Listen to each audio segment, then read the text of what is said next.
Ruiz, subdirector de la Agencia Española de Protección de Datos. Y finalmente, conocido amigo, Alejandro Perales, del Consejo de Consumidores y Usuarios.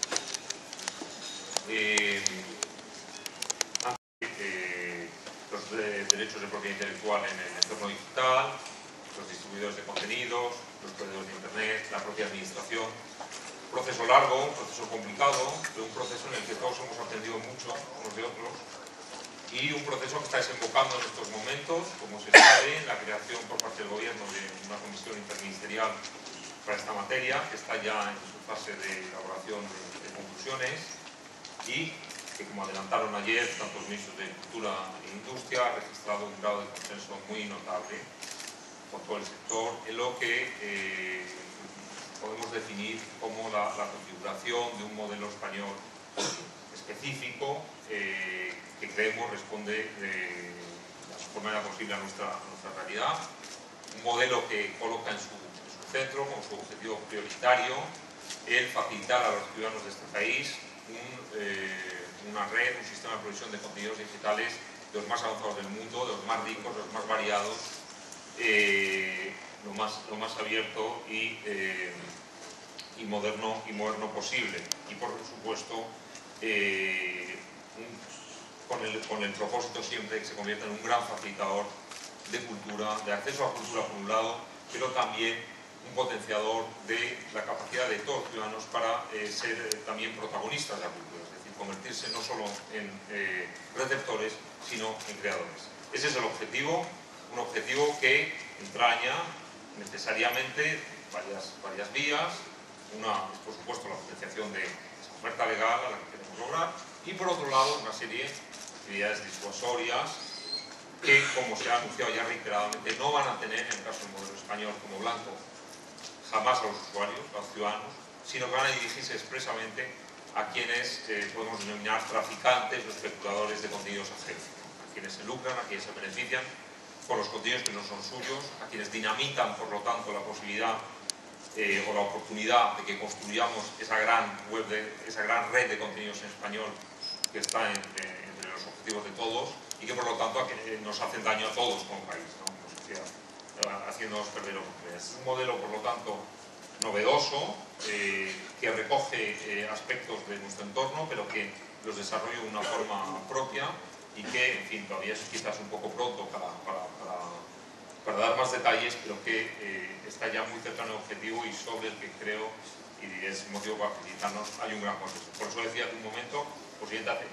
esto era más divertido hace un año, hubiera habido más discusión, en fin, más polémica, quizás hoy no sea tan entretenido, pero yo creo que sí mucho más. Que la ley reconoce a los autores y a las entidades que gestionan sus derechos. ¿Y cómo se obtienen evidencias electrónicas en este ámbito? Pues se obtienen a través de la recopilación de las direcciones IP de los usuarios y de su asociación, en su caso, con un usuario concreto que pueda ser un presunto vulnerador de los derechos de autor. Y de ahí se ha surgido esta interrelación o este conflicto o esta dificultad, pongan la traducción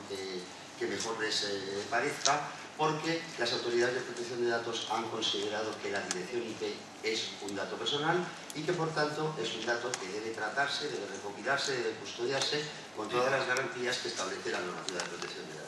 Yo he traído aquí una breve referencia a un documento del que llamo GT29, que es el grupo de trabajo que reúne a todas las autoridades de protección de datos de todos los Estados miembros de la Unión Europea, donde se manifiesta ese criterio, y también en otro dictamen anterior que analizaba el concepto de qué es un dato personal, qué debemos entender que es un dato personal, en particular en el entorno de los nuevos desarrollos tecnológicos, y se reitera la misma conclusión. La IP es un dato personal y se cita como ejemplo característico el de la recopilación de estas IPs y su asociación a los usuarios para la defensa de los derechos de propiedad intelectual. Y al ser esto así, se plantea una cuestión en relación con las entidades o los titulares de esos derechos de autor que quieren ejercer, que quieren defenderlos y que quieren legítimamente defenderlos y ejercer o tener la posibilidad de ejercer adecuadamente las acciones que la legislación le reconoce. Pero para eso tiene que tener una legitimación para poder tratar los datos personales. Evidentemente, en este entorno esa legitimación no va a venir de un consentimiento voluntario que den esos usuarios. Y por tanto hay que buscar otra legitimación distinta. Y aquí hay una asimetría importante entre los distintos órdenes jurisdiccionales. Así como para la persecución de delitos en orden jurisdiccional penal o de infracciones administrativas o inclusive en el entorno laboral, es fácil, es relativamente sencillo encontrar unas legitimaciones, unas habilitaciones para tratar estas IPs, estos datos personales,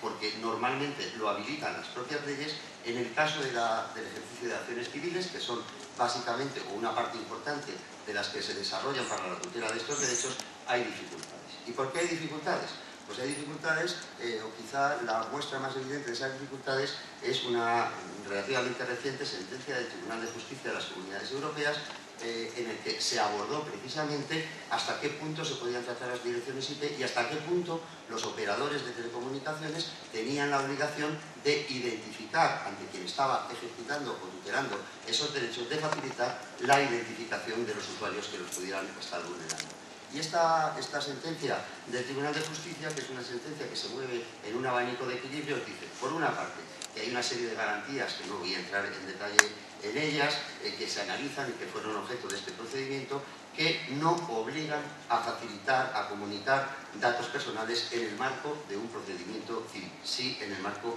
de un procedimiento penal. Pero después de este, lo cual supone evidentemente es